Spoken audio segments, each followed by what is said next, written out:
Good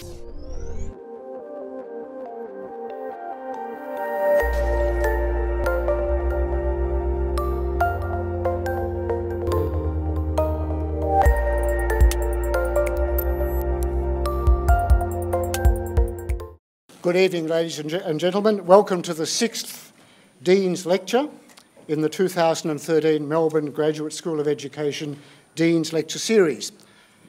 I'm David Beckett, the Acting Dean, in the absence of Phil Rickards, who is in Beijing this week, and sends his apologies for not being able to join us this evening. I'd like to acknowledge and extend a welcome to a few specific guests this evening. Lynelle Gibson, Jack's wife, Bon Keating, Jack's daughter, Gabrielle Keating, Jack's sister. We are preparing to welcome the former Premier of Victoria, Steve Bracks. We only have 2 lifts, who can say? He may appear. But we also welcome my former Dean and the former Vice-Chancellor of the University, Professor Emeritus Kwong Lee Dao. I would also like to acknowledge the Wurundjeri people, who are the traditional custodians of the land, and I pay respect to the elders, both past and present, of the Kulin Nation. Tonight's lecture is presented in partnership with the Australian College of Educators, and I take this opportunity to formally thank ACE for joining with the Graduate School to host this lecture. It's a particularly special lecture for ACE and for the Melbourne Graduate School of Education. It is special, as you're well aware, because it is the inaugural Jack Keating Memorial Lecture. Jack was a Fellow of the Australian College of Educators, a Professor and leader of the Education Policy and Leadership Unit here in the Graduate School, a colleague of mine on Level 7 in the building next door, and of many others in attendance here tonight. He was a man who was held in high esteem with the Melbourne Graduate School of Education and more generally across this university and far beyond for his substantial contribution to education.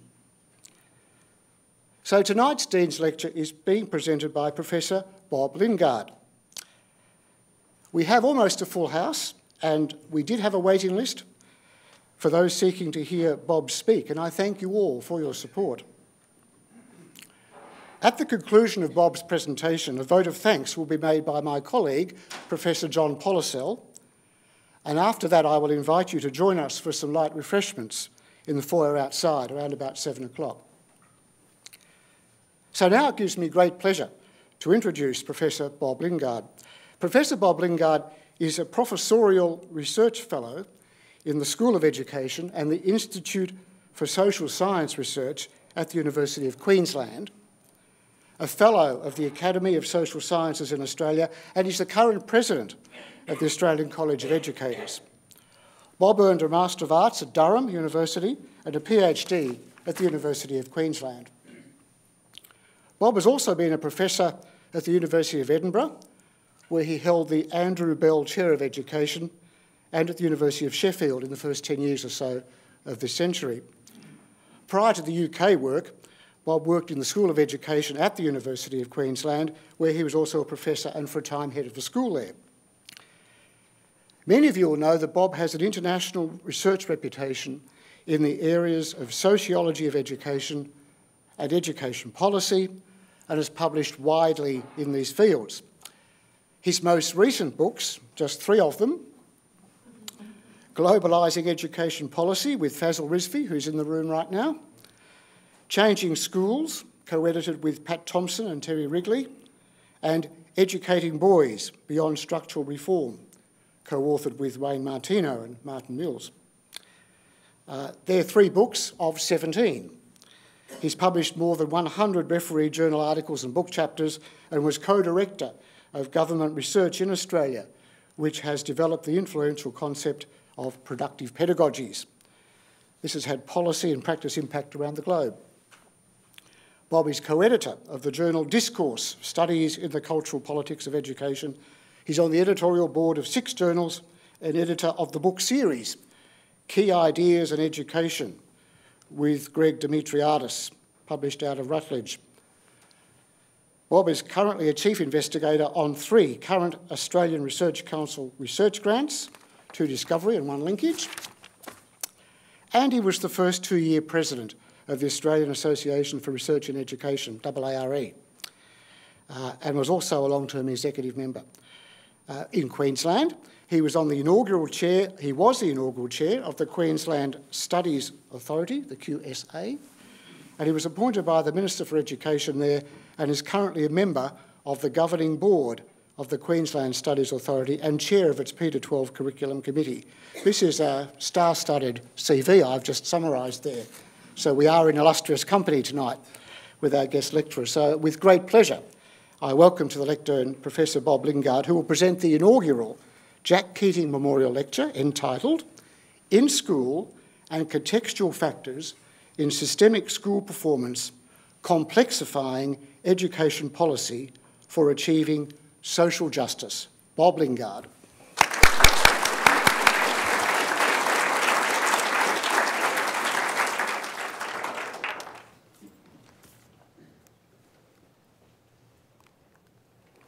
Thank you very much, David, for those very generous words of introduction.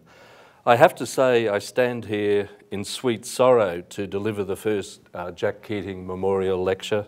Sweet because we're celebrating Jack Keating's wide-ranging contribution to education. I'm going to do a research of policy analysis tonight. Jack worked in that area, my domain, but also in his work with governments, did research of policy.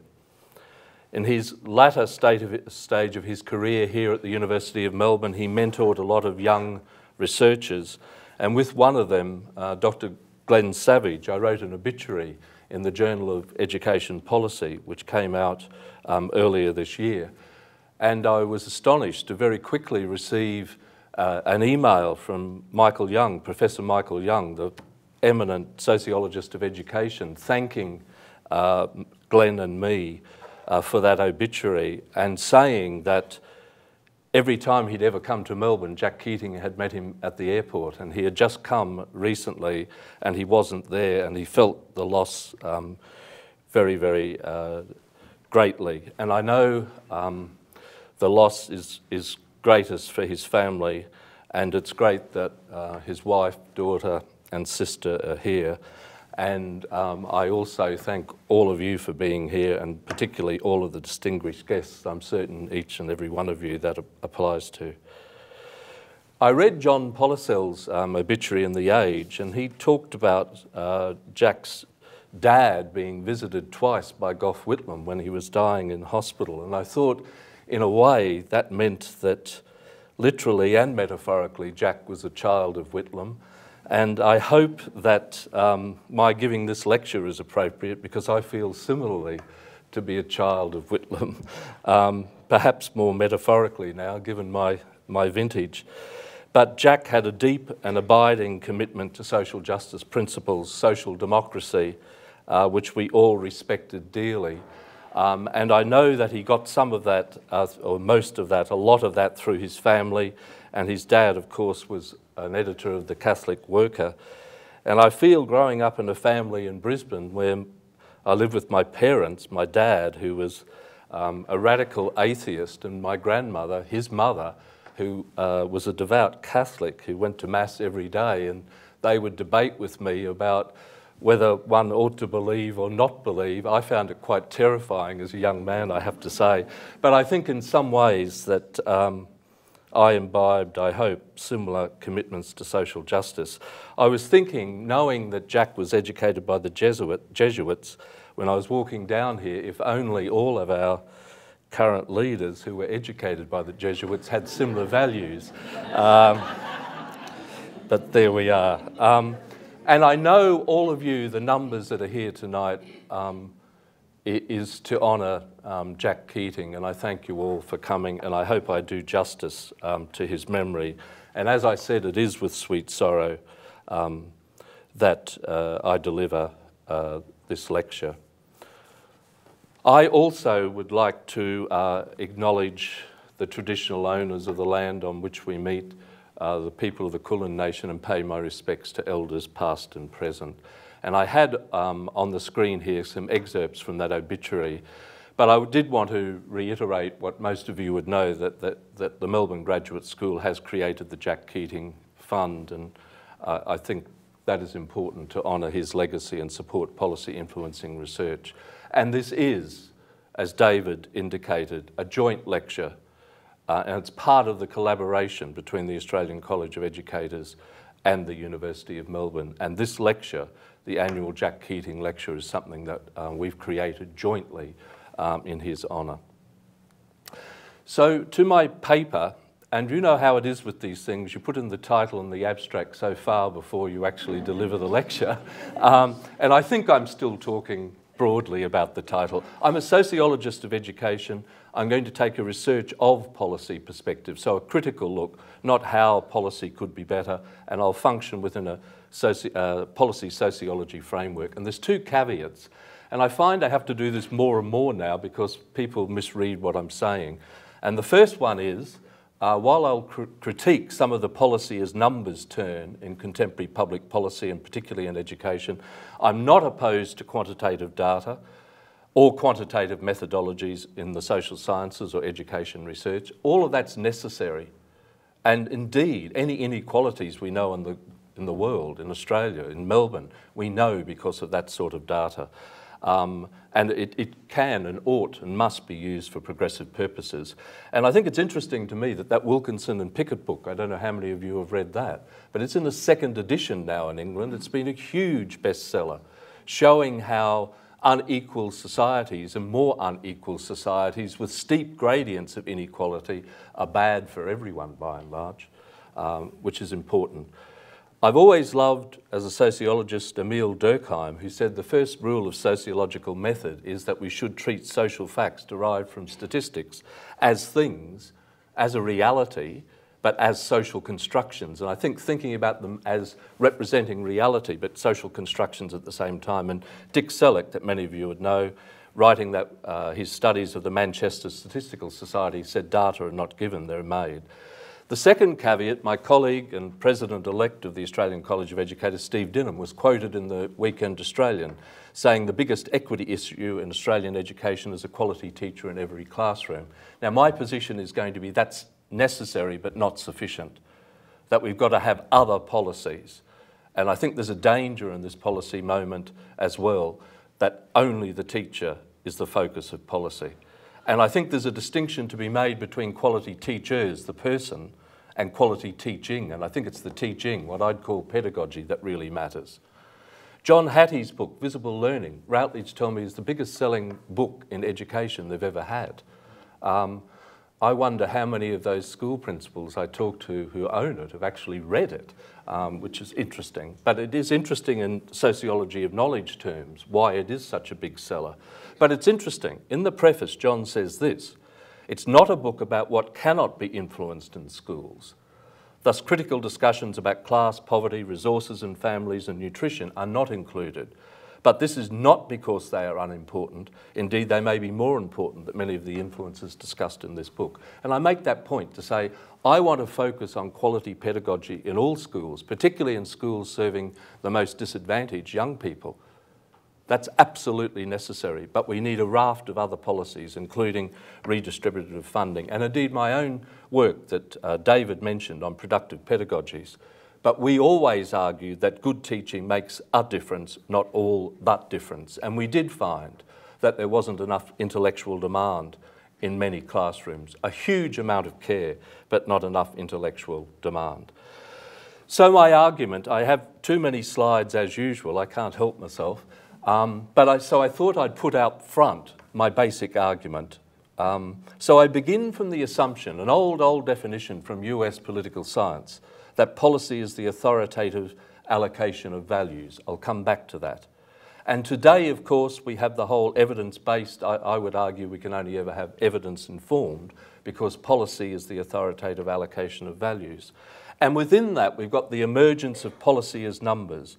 And I think in the policy processes, the rise of a new neo-positivism.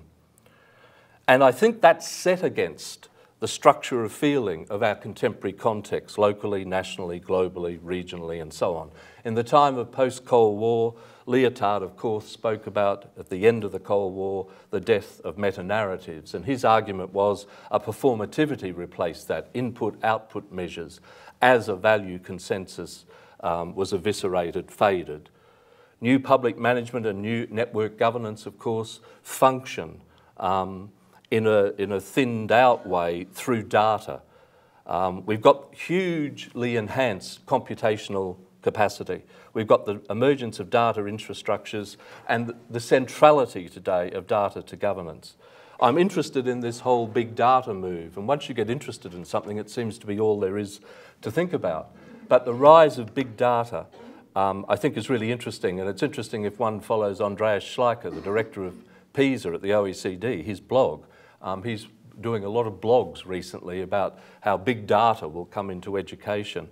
The use of census data, looking at correlations rather than sort of explanations.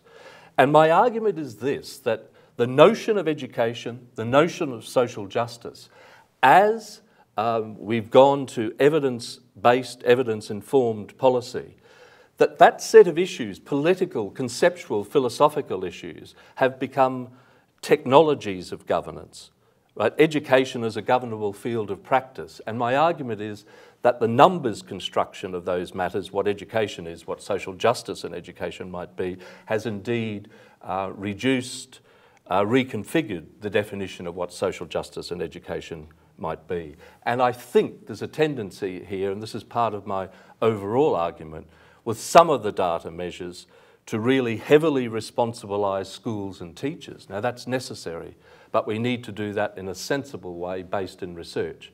Teachers, schools can make a difference, not all that difference, and we need a raft of other aligned policies. So I'm arguing what we're seeing at the present time is an over-attribution of school student learning outcomes to in-school factors, particularly teacher pedagogical ones. There's a decontextualisation and an under-attribution to contextual factors.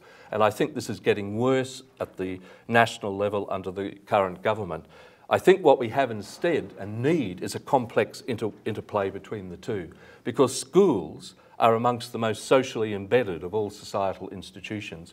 But I think the whole test construction of social justice also, in a way, squeezes schools out from broader engagements with their communities.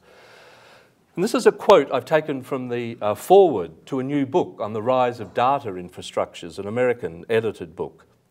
And why the over-attribution to in-school factors? Well, I will offer some arguments. But Hennig says that suspicion that attention to non-school factors, concentrated poverty, social services, housing and public health, will be used to excuse poor teaching has led to an accountability system narrowly focused on what happens within school buildings. In the process, we are missing opportunities to build more comprehensive databases that situate accountability for learning within broader social and economic contexts. That's one explanation. I hope I will offer some others. And I could put forward a whole array of data here, but just to make the point, and I will come back to this as well and its significance for educational policy for social justice, we have got growing inequality in the OECD countries. That paper by Atkinson and Andrew Lee's recent book actually shows that the highest income earners have the top share of overall income, and we reached that around the turn of this century. And that's greater than the period from the end of the war through until the 1980s. And we know that the extent of the share of top income earners correlates with the extent of overall social inequality. And I think that reality, and you all would have read all of the coverage of the COAG Reform Council report yesterday. I mean, I think this is an astonishing figure, that 41.7% of young people from the bottom SES quartile after year 12 are disengaged from work, or full-time work, or full-time study, compared with 17.4% of the top quartile. For Indigenous young people, 60%. Astonishing figures, I think. Substantial gap in performance between literacy and numeracy on NAPLAN across the top and bottom quartiles. I've been looking at some Smith family data, use of ABS data, and I think this is interesting. If you look at the bottom quartile, over 30% of kids in the bottom quartile don't have access to the internet at home. Now, what does that mean about schooling and what school needs to provide? And I think this next figure in Australia I find even more astonishing. 46.9%, 47% of the bottom SES quartile, this is on ABS data, are not involved in any organised sport or cultural activities outside of school.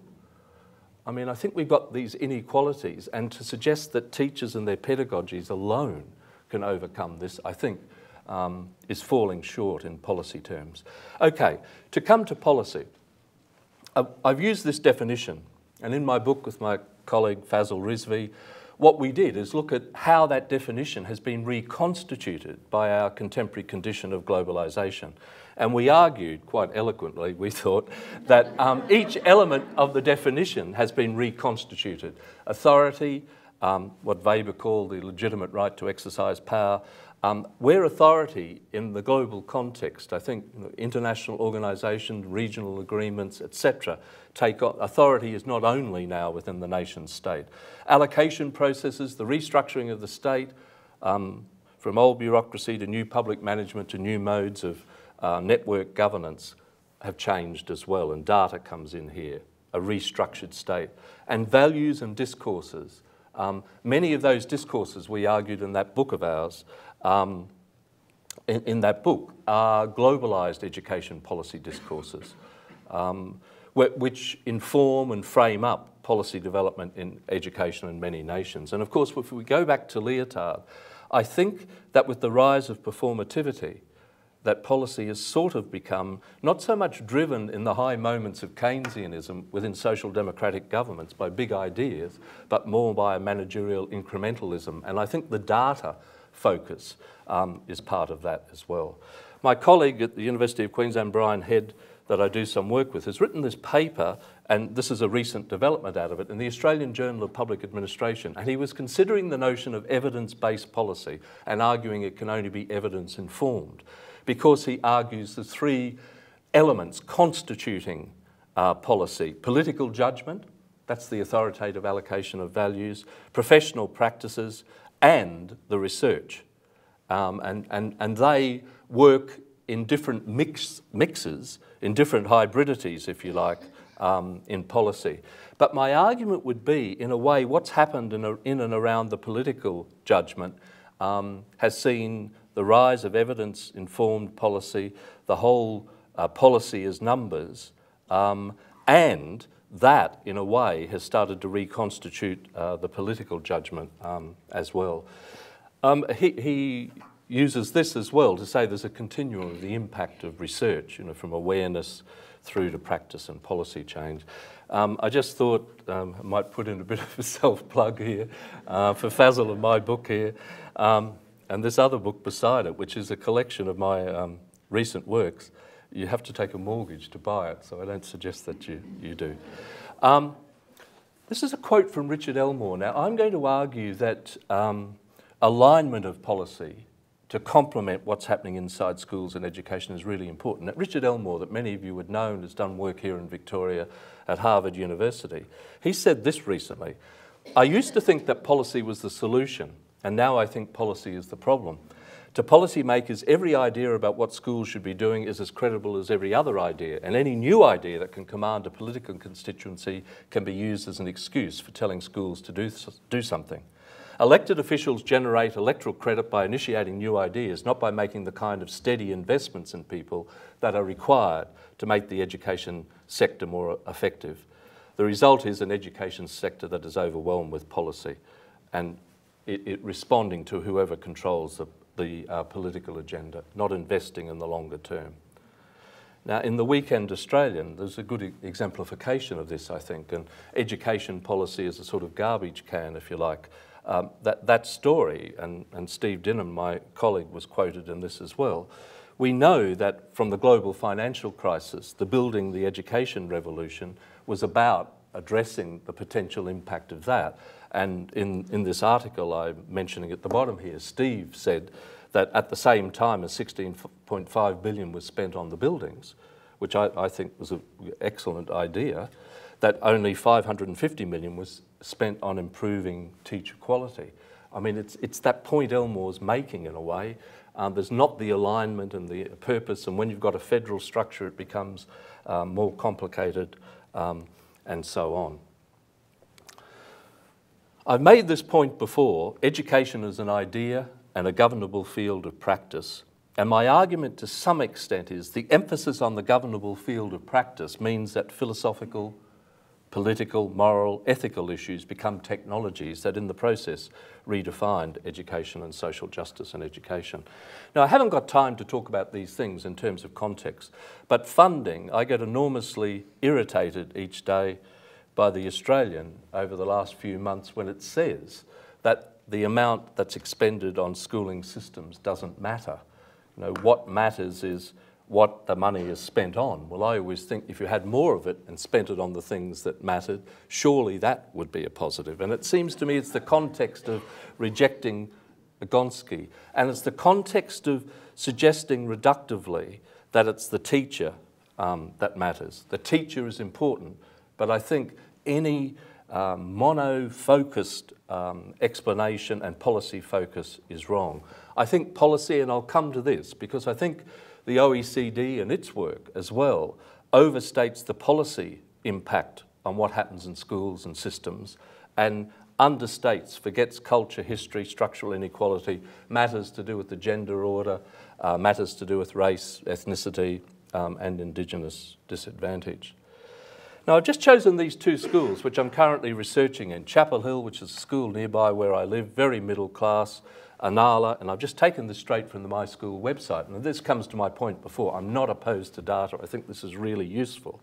But I don't want this to be all we have motivating policy. And if you look at Chapel Hill, what, 96% are in the top 2 quartiles in terms of SES. If you look at Inala, 2% in the top quartile, 87% in the bottom and the bottom 2 quartiles. If you look at Chapel Hill, 11% ESL. Now, I'm researching in this school. They are the children of middle-class professional and entrepreneurial migrants, highly educated, highly motivated. If you look at Inala, 13% Indigenous, 57% ESL, a very different ESL cohort. I mean, I think one of the issues with the LeBoat, language background other than English category, with NAPLAN is that it aggregates those two groups together. And I've done some work to show, and I've got a doctoral student who's just been awarded a PhD, where she was given access to all of the Queensland data and actually shows when you disaggregate that category, and I know this is difficult news politically, that recently arrived refugee kids in Queensland perform worse on NAPLAN than do remote Indigenous kids.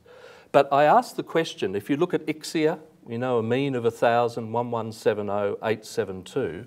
Now, if we look at some of their results, you can see Chapel Hill is above the national averages, Inala below, and the gap's greatest in persuasive writing, which I think is where you might think it was if, you know, arguments about what you bring to school from parents' levels of education and so on. Now, I just put that up. I've interviewed both of these principals in great detail. The principal at Chapel Hill says their first year they didn't do very well. He told me how Geelong Grammar was one of his 60 statistically similar schools. He wondered about that.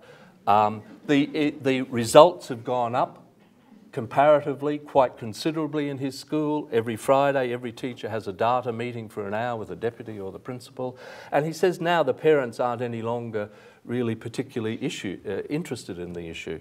Inala, the principal there, says to me that the parents just want their kids to like school, get on well at school, and don't really have any conversations with her about their NAPLAN data. But she told me she's been metaphorically bashed up recently at the regional level because her results really haven't improved over the years. But she shows the amount of itinerancy there is in her school and that the populations aren't the same, but it's not an accepted explanation. In Chapel Hill, he told me he was interviewed recently for another principal's job, and the only set of questions were the data on the school that he was going to, and he was asked to outline short, long term, and I think that's something which is reductive we want to get beyond. I don't want to say much here, except to say I've always found Bernstein's notion that there are three central message systems of schooling: curriculum, pedagogy and assessment. If you play with one, it affects the other. And I think that the evaluation message system, I would argue, has now become the major one. And look, I think particularly in Queensland, where the state government introduced the C2C, it's called, Curriculum to Classroom, which is basically teacher lessons for every element of the new national curriculum. Tells teachers what to do. It's deprofessionalising and is absurd, in my humble opinion, not so humble. And the Northern Territory's bought that as well. And I think when you combine that with some of the pressure that there has been on in the Queensland system around NAPLAN, I think if you go back to our productive pedagogies research, we found not enough intellectual demand, often because the teachers race through all this curriculum context. I think there's a potential danger with the amount of curriculum and the testing that we're seeing. I want to now move just to OECD and PISA and to argue that the OECD, I think, tends to overstate the policy bit of the context and not the other bits. I took this from the New Yorker. I don't believe this is even possible. Kids, apart from those in Shanghai, I think, don't know what PISA is. Yeah, you've got the message. I think, and this is part of my argument, that there's a sort of decontextualising in contemporary policy. And if there is a contextualising, it's just a policy. And I think that there's other things going on. So there's an overplaying of explanations linked to in-school factors. And I think this is a wonderful paper in a recent book, Mayer and Schiller. They say non-educational factors in the presentation and reception of PISA are typically ignored or at best treated as residual noise. They challenge the over-attribution to in-school factors. For example, they show if you take GDP and per pupil spending in secondary schools, that accounts for 2/3 of the variation and mean PISA scores across participating countries. So, and there's a stronger, this is interesting, impact of GDP than per pupil expenditure. They say these results suggest that a country's economic wealth is correlated with PISA outcomes independently of how much is spent on schooling, supporting the notion that economic resources are an important out-of-school factor impacting PISA. They then look at what they call individualism, culture of individual, and they argue that's Western. Now, it might essentialise, and they talk about power difference or deference, degrees of deference to hierarchies of difference within the social arrangement. And they argue that there's two patterns of success on PISA. What they call a Western individualistic pattern, and you can see the players there, and an Eastern paternalistic pattern. They say a little more, this second statement here. They say to be successful on PISA, a country has to be relatively affluent, individualistic and relatively egalitarian. That is a lower Gini coefficient of inequality. And nations like that tend to do better. And so that's part of my argument that there's a broader social structural element. Or affluent and accepting of pronounced power differentials, the Eastern pattern. And they argue that ethnic homogeneity is a further plus in both countries. So if you compare Finland, say, with Australia, and of course on that measure Canada is a place that does well. You would know these results, and PISA 2012 of course will be out quite soon. But you can see Shanghai, and I could say a lot about Shanghai's performance, I've been researching this, but I won't. But to come to a paper by Dennis Condren in the Educational Researcher, and what he's trying to look at is how we understand US's comparatively poor performance. And he challenges explanations in terms of cross-national difference in policy or systems.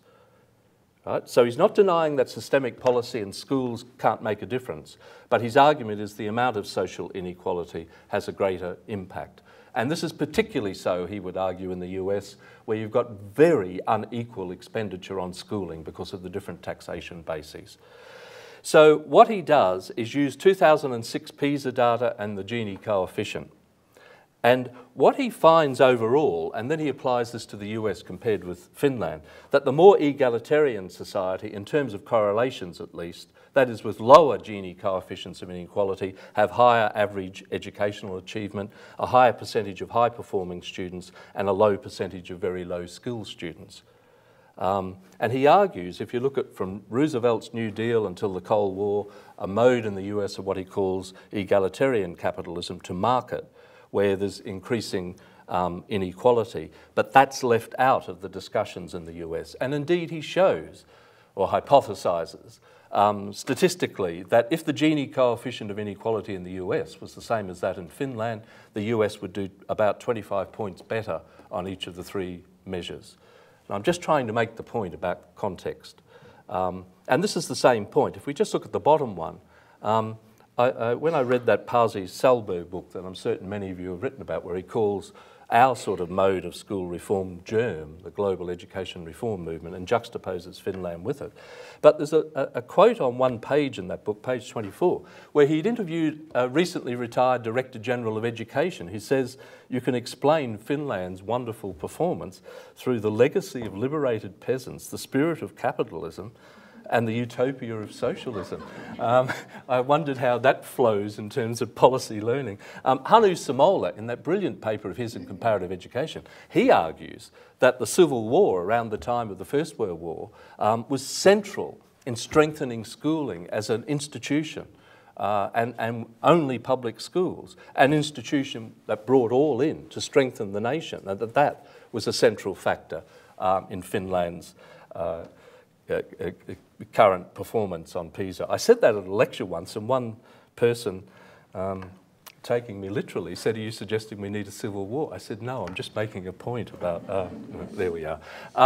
So schools are embedded in the economic systems of their societies, and where there's high inequality, overcoming that will be more difficult. Teachers and schools can make a difference, but not all.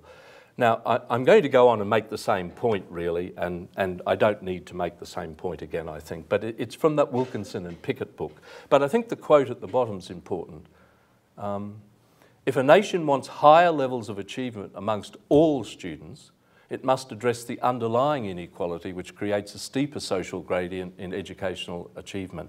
So the gradient of inequality broadly is linked to a steeper gradient of inequality in schooling. And what does one do about that is the question. These tables of theirs, this is adding together maths literacy scores on PISA and looking at Gini coefficients.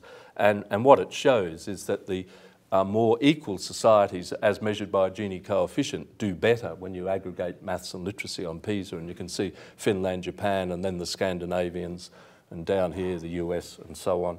And they do the same for the states of the United States. So those with more equal arrangements, Vermont, New Hampshire, Wisconsin, and those with less, you can see the performance on tests there. And I put this up, you all would have seen this before, Australia's performance comparatively on this equity and quality measure on the OECD. And you can see Australia now is in the high quality performance, but in the lower equity, above average impact of socioeconomic background. Now, if I put the table up for 2000, Australia was over in the right-hand quadrant, or just into the right-hand quadrant. So there's some issue there, I think, that needs to be addressed. I put this up just to make an argument about culture. If you look at the performance of Shanghai kids on maths in the 2009 PISA, you can see I have the mean score there and the standard deviation. Then if you look at the 158 young people of Chinese origin who participated in PISA in Australia in 2009, that they have a mean score of 614, which is much more statistically like that of Chinese students rather than the total of Australian population, and the same for the standard deviation. The same is true for the small number in New Zealand. And I just do that to make an argument as well about some out-of-school contextual factors. I want to come next quite quickly to this policy as numbers.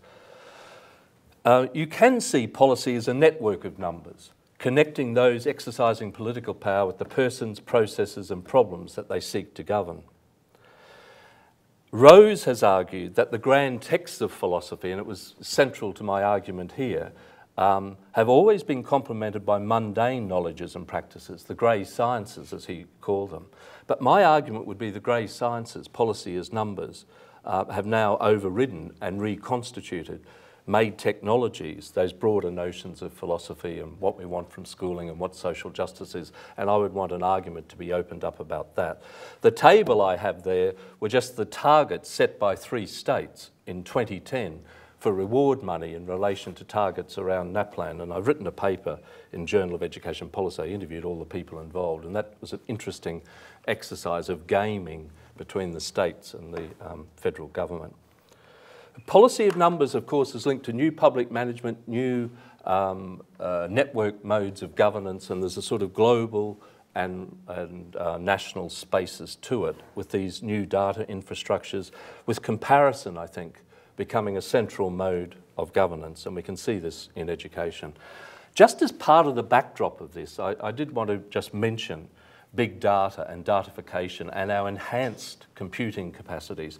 Nigel Thrift, who was the Vice-Chancellor of Warwick University, has written a brilliant book where he talks about knowing capitalism. He argues that capitalism in its economic mode today has become, it researches itself to do better economically, and big data is part of this.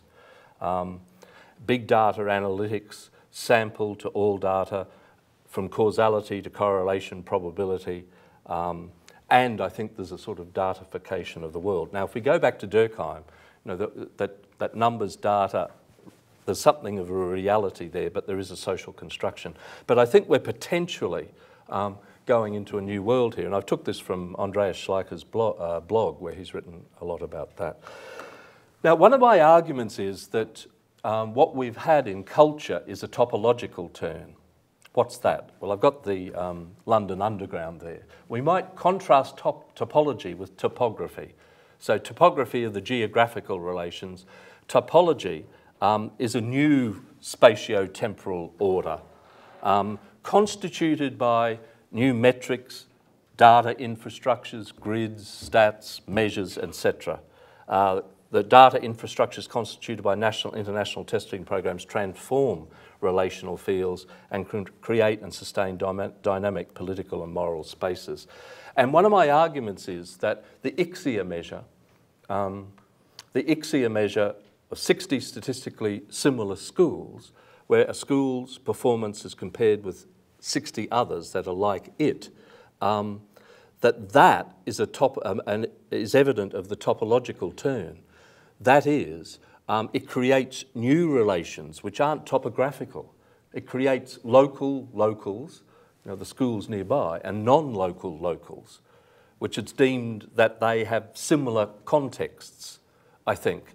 And in pushing out all of the variables, holding them constant, I think, and comparing schools with similar contexts, even though many of the principals of the schools you speak to don't know they're 60 statistically similar schools.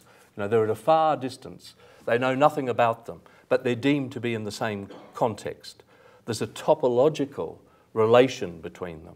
And I think in a topological way as well, we have a reconstitution of social justice as equity and a comparative measure, a moving ratio, if you like.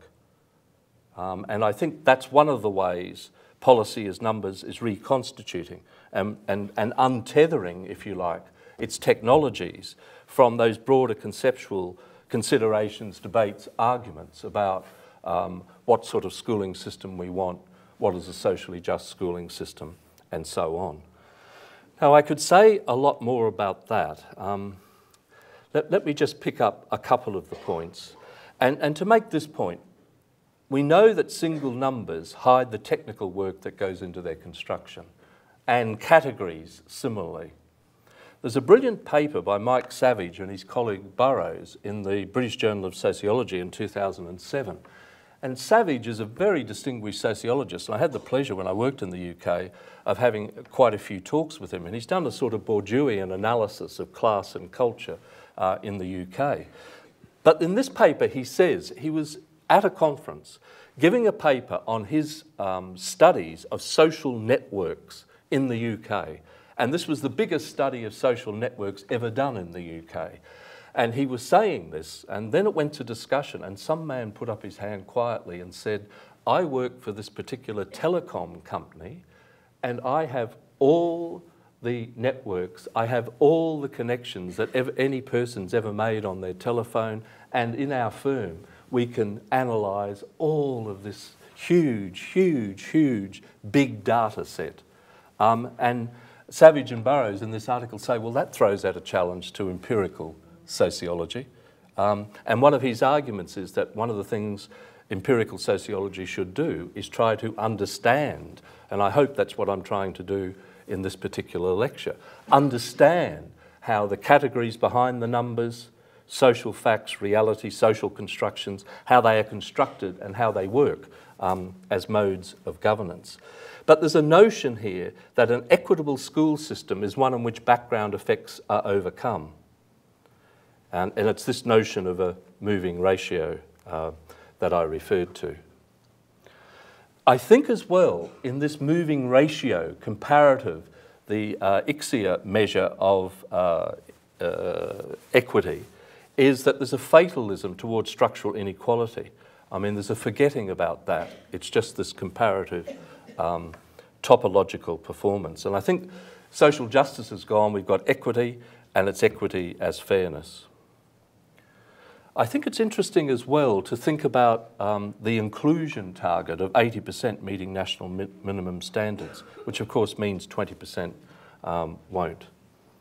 So we know what we've got here is equity and inclusion constructed as opportunity within a meritocratic society and school system, where considerations of the extent and growing extent of inequality and that impact isn't acknowledged. It's actually written out of the equation. So what we've got is a limited understanding of what causes disadvantage, the constitution of a national field, the manifestation of a topological functioning of power, local locals, non-local locals. Schools in different geographical and social spaces are seen as sharing the same social and educational context. We've changed our notions of what is near and what is far, what's similar to us and what isn't. And I think in a way, and I've written a paper recently with my colleagues Sam Seller and Glenn Savage, where we've also looked at PISA in relation to this. And I think PISA, with its equity and quality measure, similarly constructs equity as a moving ratio, your performance compared with others, and it's also topological.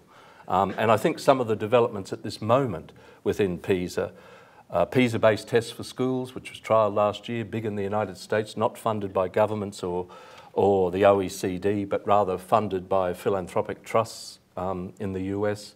And that's going into more schools in 2013, trialled in England, trialled in some Canadian schools, and that will be interesting to see which schools want to be part of measuring their performance with a bundle of schools around the globe and how that reconstitutes space in a topological sort of way. Okay, I just want to say something very quickly about the terrible policy of the new Newman government in Queensland called Great Teachers Equal Great Results. Many of you would know that Paul Keating once observed, in every pet shop in the nation, the resident galah is talking about microeconomic reform. And I would say, and Steve, your view from my perspective of an important equity matter being a quality teaching in every classroom, I agree with absolutely. And I know that what you want is a bundle of other aligned policies in and around that. But I think what we've got today, we could say that in every pet shop in the nation, the resident galah is talking about quality schooling being determined only by the quality of the teachers and the quality of the teaching. And we have this whole agenda, it seems, about saying funding levels aren't important. And I've got two quotes, and this was written at a time. It's a secret conversation with the whole Gonski thing prior to the election. Not wanting the Gonski money, which seemed in many ways so foolish to me, given that there would be a redistribution to all of these poor communities across rural Queensland.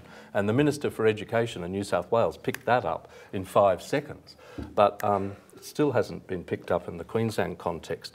But I think the way we went from the Gonski report to what the Gillard and Rudd governments did with it, not moving to set up an independent body which oversaw funding and leading to trade-offs, bilateral ones between the federal government and the states, I think lost the underlying raison d'etre of the whole of the whole policy, and I could see where Queensland fitted in there.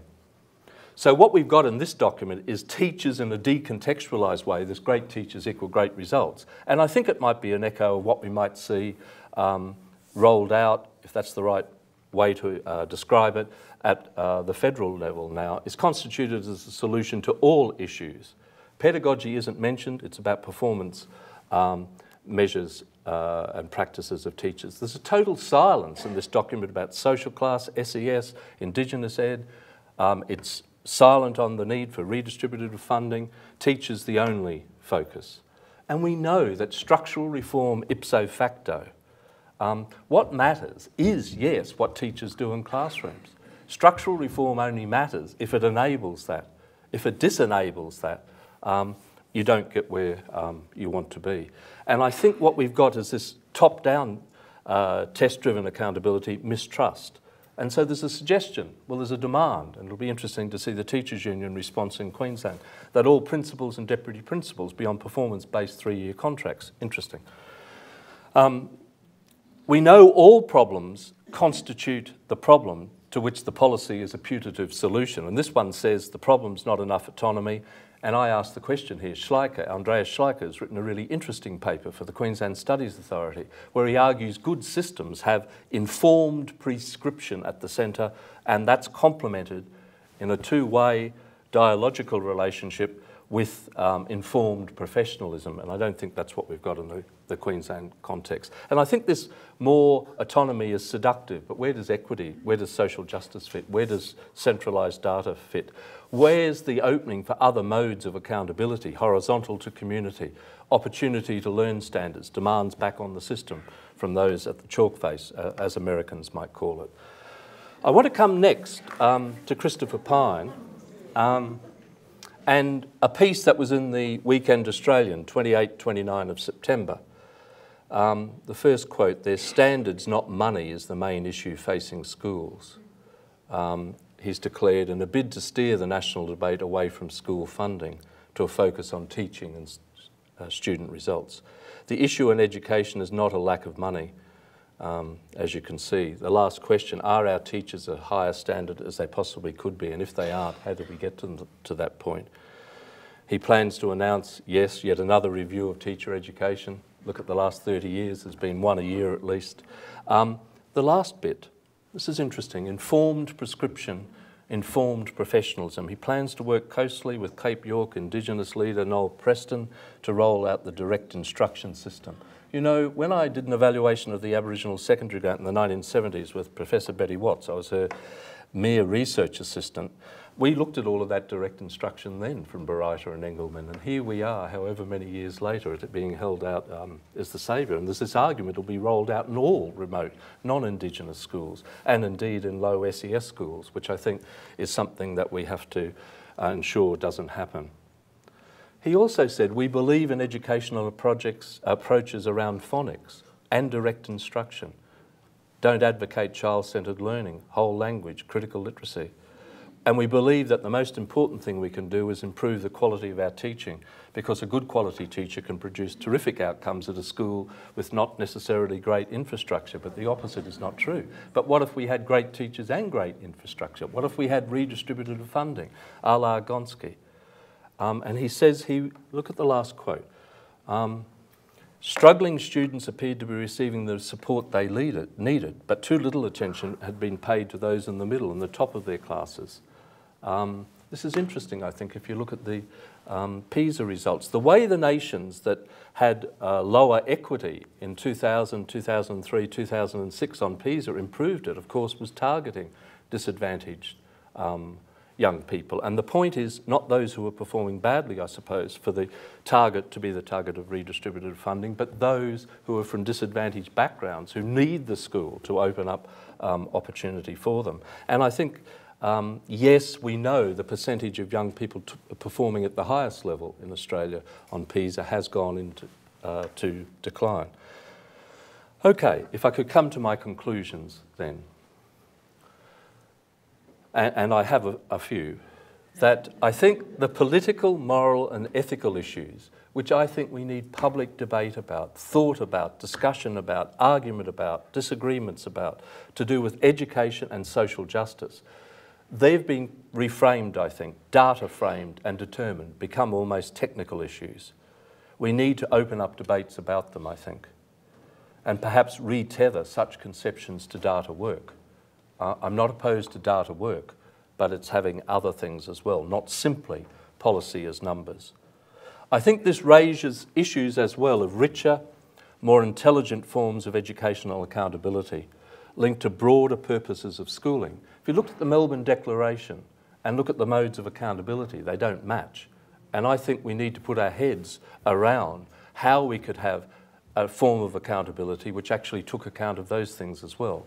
Richer, more intelligent forms. Maybe we work with narratives. I mean, the question of whether we need numbers around those is one that we would have to put a lot of thought into, and I think I might resist and think that we need narratives around those things.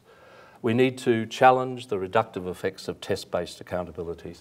I think we need to open up. In the project I'm working on with Mari Brennan and Lou Zippen in the Wide Bay area, we're working with a group of schools, 8 of them, and principals there, and we've opened up something called a learning commission, retired principal, an education editor from a newspaper, a local counsellor and a community development worker, and we've had stuff in the local newspaper, and we've called for people from the community, including students, teachers, principals, community people, employers, to come and tell us what they think the schools in that area ought to be about and how they think schools could articulate the way they might achieve those broader sets of things. We're trying to work with a horizontal mode of accountability. And I think if you're going to devolve more things to schools, I think consideration and thought about those horizontal accountabilities is absolutely necessary. And the question of opportunity to learn standards. And the Director General in Queensland, in terms of that project, has agreed that what we get out of this report, plus the teachers, plus the students, plus the principals, plus the community, we can have a one-day conference when they can tell the system what they think they need to do what they want to do in those schools, what other policy supports they need.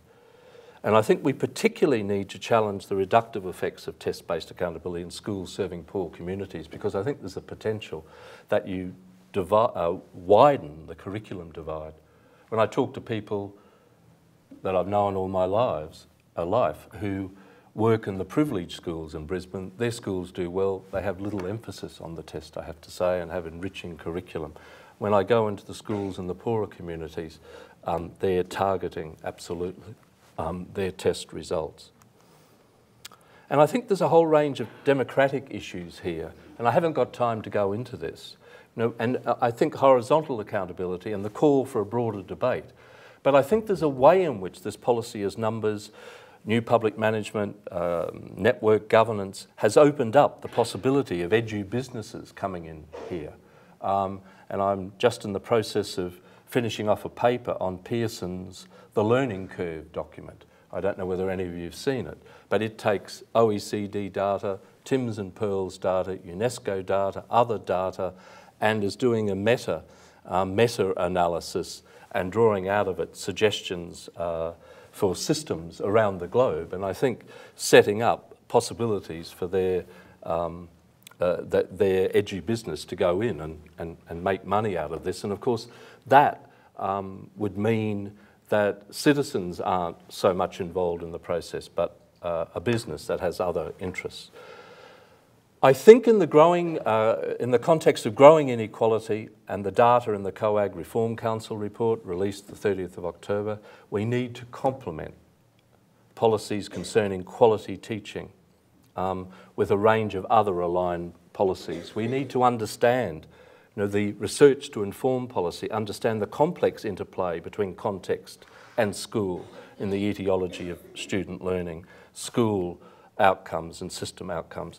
And so I think it's absolutely necessary that the Abbott government reconsider its rejection of the Gonska Review of School Funding. I know in the context of the election they committed to the first 4 years, but all the big redistributive stuff is in the 2 years after that.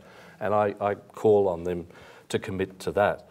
because its strength is it redistributes to schools with the greatest numbers of disadvantaged students. And we've got growing inequality. If we want schools to be held to what we would all hold in our hearts to be necessary, I think that is very important. And particularly given the precarious position at this moment of the national partnerships, the National Partnership for Low SES School Communities, where there's a huge amount of redistributed money that went into them, $800 per student for a 3-year period.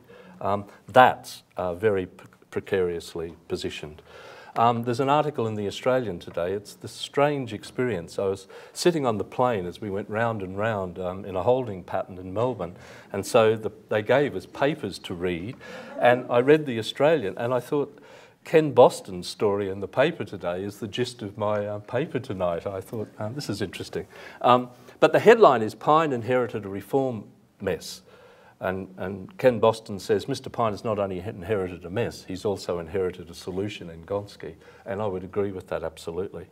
And he says, and this is the gist of my argument, I thought, I don't know, is this great minds think alike or fools seldom differ? I don't know. But saying we don't need more money, he says, we only need to spend it on teachers or spend it better and have governance arrangements in government schools, I would add, similar to those in independent schools, is not going to turn this around. It needs a better solution to that. And I agree fully with that observation. I mean, it's been central to my argument. We need policies to directly confront inequality, and this is difficult, given federalism and policy alignment issues.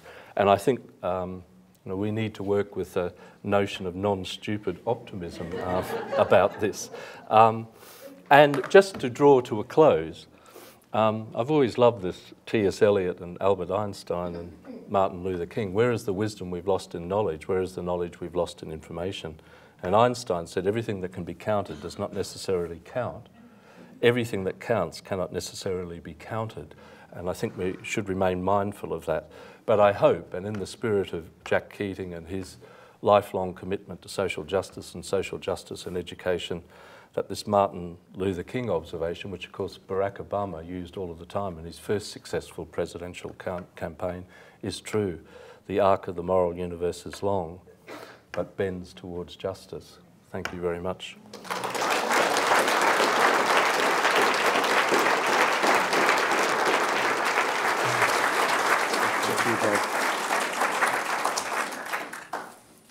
Thank you, Bob. That was fantastic. That was a typically thoughtful and analytical appraisal of some of the big picture education policy issues that we're facing. I was particularly struck by your critique of the way in which schools have been decontextualised from their social milieu, and this view that teachers and schools should somehow be expected to fix problems that are of a much broader origin. Bob, here is a small gift as a token of our appreciation. And I'd like to ask you all to put your hands together once more.